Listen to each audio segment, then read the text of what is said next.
Pada beberapa video ke depan saya ingin membahas mengenai kejang demam pada anak. Kenapa? Karena dalam praktek sehari-hari masih aja banyak orang tua yang khawatir berlebihan kalau anaknya panas. Dok, gimana nanti kalau kejang?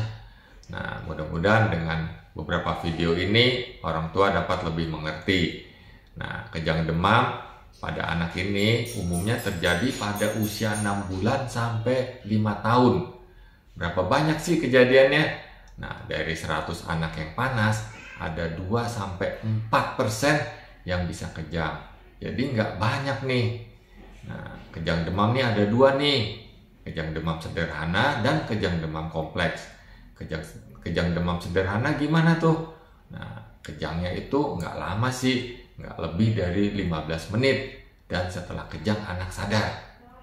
Nah, kejangnya itu bersifat umum, jadi seluruh tubuhnya kaku atau kelojotan seluruh tubuh. Dan kejadian kejangnya itu tidak berulang.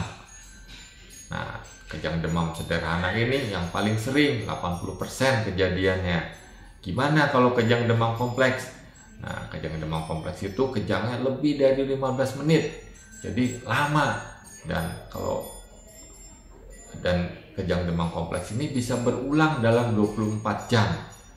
Nah, kejangnya gimana? Ya, kalau kejang demam sederhana kan seluruh tubuh kaku atau kelojotan.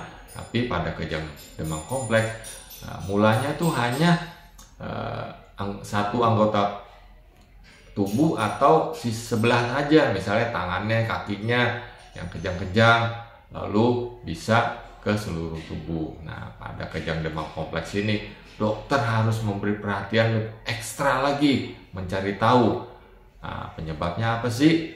Nah, gimana nih kalau anak kejang? Yang penting orang tua tuh jangan panik. Kalau panik kita nggak bisa berpikir dengan jernih.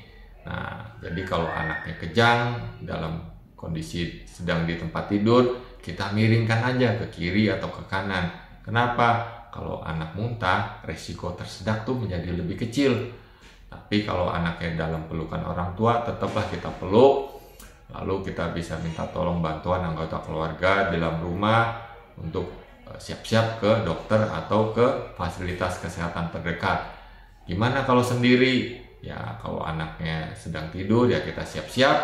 Atau kalau anaknya dalam pangkuan kita taruh tempat tidur, kita siap-siap. Atau kita bisa minta tolong ke tetangga kita untuk ke dokter atau fasilitas kesehatan terdekat. Jangan lakukan tindakan-tindakan yang justru berbahaya buat si anak. Misalnya anak kejang, ya kita masukkan, kita korek tuh giginya supaya lidahnya kegigit. Nah, kalau anak kejang, mulutnya udah ke kancing dan itu lidah nggak akan tergigit. Atau anak dikasih minum, tujuannya supaya cepat sadar. Justru tindakan ini dapat berbahaya karena cairan bisa masuk ke paru-paru, timbul masalah baru lagi. Kadang refleks dari orang tua nih, masukkan jari ke mulut anak, ya sakit lah kalau digigit. Nah, jadi semoga tips ini dapat bermanfaat.